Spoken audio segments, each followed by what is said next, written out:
poste, j'ai mis chaque joueur à son poste. Maintenant, tout ce qui arrive n'est plus de ma faute. C'est ce que vous vous dites maintenant? Non, c'est pas comme ça qu'il faut faire l'analyse. J'assume parce que j'ai dit, lorsqu'il y a une défaite comme celle d'aujourd'hui, il faut l'assumer. Il faut l'assumer. Chacun, mes joueurs ont fait ce qu'ils pouvaient. Ils se sont battus. Et, on a manqué ce qu'il fallait. On pouvait faire autrement. Mais maintenant, je dis, il faut l'assumer. J'assume. Je ne mettais pas la cause à qui que ce soit. Je prends les responsabilités parce que c'est moi qui est en avant. Mes joueurs ont fait ce qu'ils pouvaient. Maintenant, il faut reconnaître que le Sénégal a été meilleur que nous. Ils ont concrétisé ce que nous n'avons pas pu faire. Donc, c'est tout simplement ça. Deuxième question.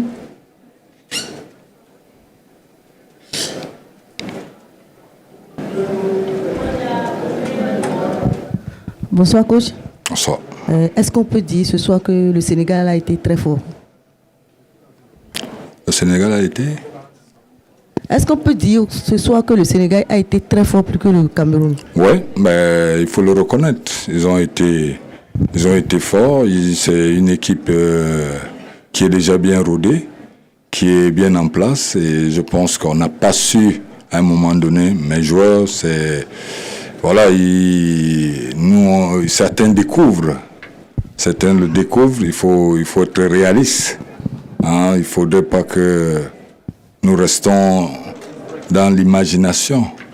C'est-à-dire aujourd'hui, ils ont mérité parce qu'ils ont pu concrétiser des actions qui ne devaient pas être. Mais bon, peut-être que nos joueurs aussi, il y a des débutants. Et tout ça aussi fait partie du football. Mais je pense qu'on prend conscience et qu'on accepte souvent aussi d'apprendre. Bonsoir coach, Charbel Johnson, leader info Bénin.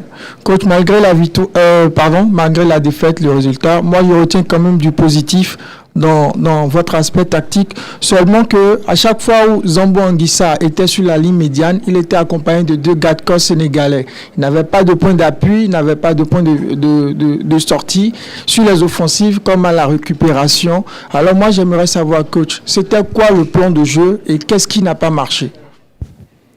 Je dirais, qu'est-ce qui n'a pas marché? Je pense que nos joueurs, ils ont été présents. Vous avez vu toujours ce qui nous arrive. Les premières minutes, les 20 premières minutes, on a toujours du mal à manquer un peu cette concentration. Mais après, vous avez très bien vu que nous étions. Mais on a manqué, c'était des détails. C'était pas une question de jeu, c'est des détails qui font la différence aujourd'hui au haut niveau. On a laissé faire certaines choses qui nous ont mis en difficulté. Donc, moi, je pense qu'aujourd'hui, nos joueurs, il faudrait qu'ils apprennent encore. Ils ne sont pas mauvais, mais il faut reconnaître que le Sénégal a été meilleur aujourd'hui. Bonsoir coach. Bonsoir. Mon nom c'est Alain Denis Ikoul pour CFoot et Africa Foot United. Coach, vous avez un bilan de 8 défaites, oui. 8 matchs nuls, oui. Et seulement 5 victoires à la tête de l'équipe nationale du Cameroun après 2 ans passés à la tête de cette équipe-là. Oui. Est-ce que vous pensez que vous êtes vraiment à la hauteur de cette équipe-là? Merci. Si je suis à la hauteur?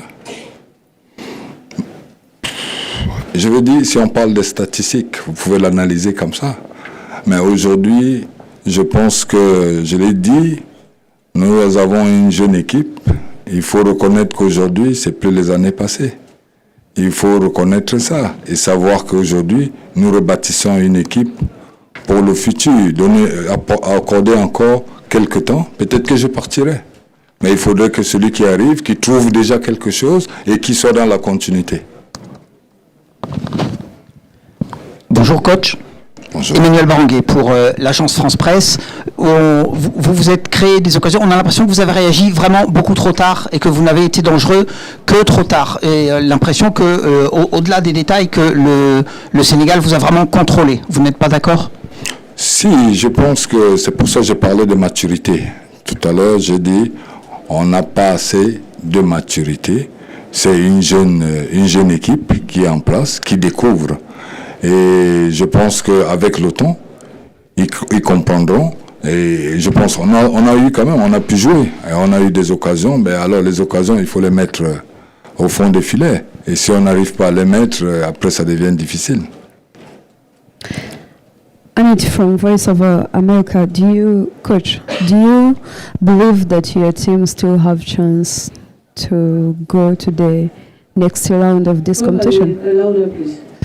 I'm Amit from Voice of America. Yeah, I don't understand. Speak a little bit more. I'm Amit from Voice of America. Yeah.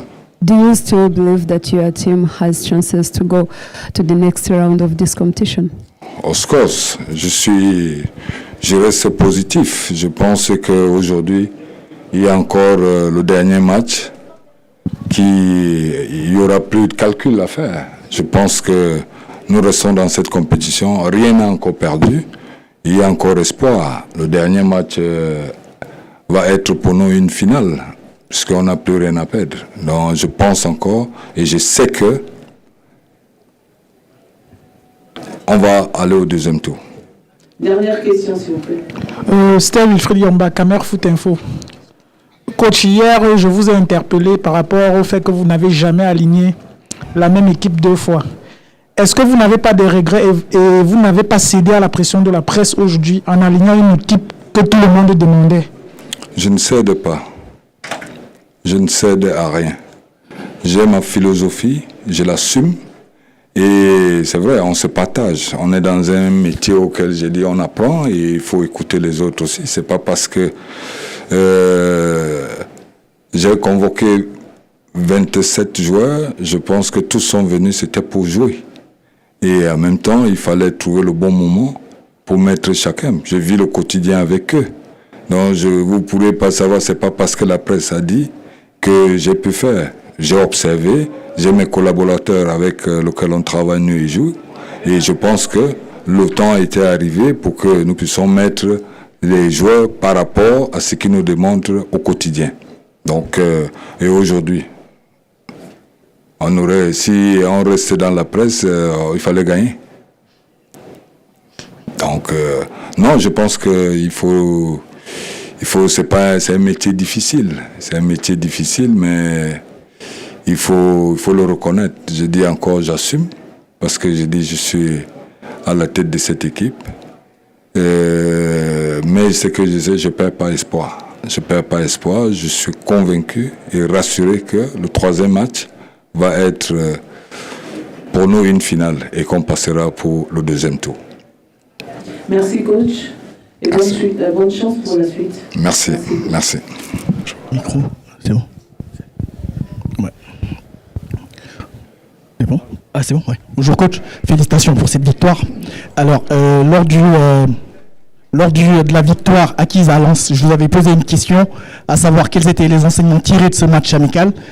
Forcément, vous n'avez pas voulu dévoiler les stratégies mises en place. Aujourd'hui, avec la victoire acquise, en quoi ce match amical gagné contre le Cameroun vous a permis de préparer ce match et de dompter les Lions qui sont censés être indoptables? Merci beaucoup. C'est pas un match amical. Hein. C'est un deuxième match, c'est pas un match amical. C'est un deuxième match de poule. Mais féliciter mes joueurs. Je crois qu'ils ont fait un gros match aujourd'hui. Ils ont respecté les consignes. On a bien travaillé sur ces 2-3 jours-là qui ont précédé le match contre la Gambie. Je crois qu'ils ont été réceptifs tout le long du match. On a pratiquement contrôlé le match. On a eu quelques frayeurs quand ils ont verticalisé en deuxième période. Mon seul regret aujourd'hui, c'est d'avoir pris ce but-là sur coup de pied arrêté, là où on doit être encore beaucoup plus attentif, mais vraiment louer la qualité, l'abnégation, la détermination, mais surtout la qualité de nos joueurs sur ce match-là et le résultat aussi. Bonsoir coach, c'est Diabité de la 7TV, félicitations. Merci. Votre génération est la génération des première Coupe d'Afrique pour le Sénégal, une qualification 2 fois à la Coupe du Monde consécutive, cette fois-ci la qualification au second tour en poche. Qu'est-ce que vous promettez à vos compatriotes qui vous suivent en ce moment? C'est difficile quand on est en pleine compétition de promettre quoi que ce soit. Et je le dis et je le répète aussi, nous gagnons aujourd'hui ce deuxième match-là qui nous permet, qui est synonyme en réalité de qualification au 8e de finale. Et je le dis, rien n'est fini. Il nous reste ce match de poule contre la Guinée, qui est très important. Mais rappelez-vous aussi qu'en 2017, pour certains, on avait gagné nos 2 premiers matchs et on avait fait match nul contre l'Algérie. La même équipe du Cameroun nous avait sorti en quart de finale. Donc il faut vraiment qu'on garde cette humilité-là. On n'a joué que 2 matchs, il en reste encore 5. Donc c'est ce que j'ai dit aux garçons, restons focus sur l'objectif. L'objectif aujourd'hui, c'est de jouer 7 matchs. On en a joué 2. Rien n'est fait, rien n'est acquis encore. Nous allons continuer encore à travailler et garder l'humilité. Bonsoir coach, Moustapha Saïdien pour Sport News Africa. Juste là, félicitations déjà pour cette victoire-là. On sait que c'est difficile en fait en Afrique de conserver un titre. Au-delà des choix tactiques payants que vous faites depuis le début de cette compétition, on a vu la position d'Abdou Diallo lors du premier match et tout. Est-ce qu'au-delà de ça, qu'est-ce qui anime vraiment cette équipe-là pour être aussi sérieux? On l'a rarement vu aussi sérieux et surtout avoir autant faim pour, on va dire, tuer le match, tuer le suspense. Je ne sais pas si on a tué le suspense ou pas, mais la seule chose que je peux dire, c'est que cette envie-là, je crois que c'est une culture en réalité qu'on a instaurée depuis 8 ans, depuis 9 ans. C'est-à-dire quand on arrive en équipe nationale, c'est plus qu'un club. Quand on arrive en équipe nationale, c'est beaucoup plus de détermination. Quand on arrive à l'équipe nationale, c'est de comprendre qu'il y a plus de 17 millions, plus les 24 millions de Sénégalais qui sont partout dans le monde qui nous suivent. On a cette chance-là, donc on ne peut pas les décevoir. Et à chaque fois, on essaye de faire de notre mieux. Il y a l'expérience aussi. On sait qu'on a vécu des moments difficiles aussi depuis 8 ans, des échecs. Des victoires, ce sont justement tout ça qui constitue une équipe, qui forme la mentalité d'une équipe. On a appris de nos échecs et on continue encore à apprendre. Mais en réalité, la mentalité, comme on le dit, Manko Outindamli, je ne cesserai de le dire, ça commence par les joueurs, c'est cette solidarité qu'on a dans les moments difficiles de faire front. Mais comme je l'ai dit, le football reste le football. Aujourd'hui, on a gagné. Le Cameroun a perdu, ça n'enlèverait du tout des qualités des Camerounais et je suis sûr et certain qu'ils se battront pour au moins finir 2e ou 3e de cette poule-là. Les 2 dernières questions. Bonjour coach, c'est Ousmane Diko de Sénéweb. On a vu un repositionnement de vos joueurs, notamment dans le milieu, et vous avez un peu aussi laissé le ballon à l'adversaire. Est-ce un choix ou c'était la qualité de l'adversaire qui vous a poussé à un peu jouer de cette façon? Vous savez, il fait très chaud ici en Côte d'Ivoire et à Yamoussoukro. Il y a aussi cette intensité-là. On ne peut pas le tenir toute une rencontre. Donc on avait décidé en tout cas au début de rester vraiment bloc médian en ayant une zone presse qui nous permettait de sortir, de presser. Ça a plutôt marché, on a été solide, on ne les a pas laissés rentrer dans notre bloc. Les seules solutions qu'ils avaient, c'était de verticaliser. Mais quand ils verticalisaient, on était en dessous du ballon et des deuxièmes ballons.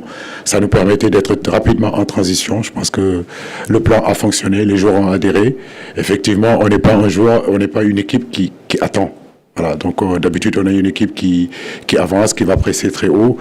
Mais au fur et à mesure des années aussi, on a appris parce que les équipes savent qu'on vient les chercher. Maintenant, on amène autre chose qui fait que aujourd'hui, ça a marché. J'espère que ça continue encore. Bonsoir coach. Bravo pour la performance. Avec votre ami Rigo et le Cameroun, vous aviez le passif de la finale de 2002 à solder. Est-ce qu'après cette victoire, vous vous dites que vous avez tenu votre revanche? Non. Je le dis et je le répète encore, le Cameroun reste le Cameroun.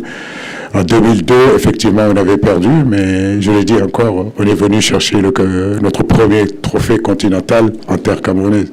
Donc ça veut dire que le Cameroun et le Sénégal, c'est les mêmes nations de football. À côté de ça, Rigo fait du bon boulot. Aujourd'hui, il n'a pas eu la chance de gagner. Ça n'enlève rien du tout de ses qualités d'entraîneur. Mais ce que je veux souligner seulement, c'est que le Cameroun a changé aussi de joueurs, de profil de joueurs. Aujourd'hui, ce n'est plus Eto'o, ce n'est plus Foué, ce n'est plus Jérémy Nitap, ce n'est plus Kala derrière, ce n'est plus Tchato Donc ces joueurs robustes, ces joueurs qui sont dans l'impact, je crois que le Cameroun a aujourd'hui d'autres profils de joueurs qu'il faut rapidement s'adapter, parce que c'est des joueurs qui aiment le ballon, qui veulent jouer, qui ne sont pas dans l'impact comme leurs aînés. Donc c'est pareil au Sénégal, nous à notre époque aussi c'était comme ça, on était vraiment dans l'impact. S'il y a une chose qu'on a progressé en réalité et être au niveau des Camerounais sur ces dernières années, c'est l'impact physique. Ça, les Camerounais nous l'ont toujours montré. Maintenant, le football évolue et il est important aussi de s'adapter au profil de joueurs que nous avons. Merci, coach. Merci. Et bonne chance pour la suite. Bonne soirée.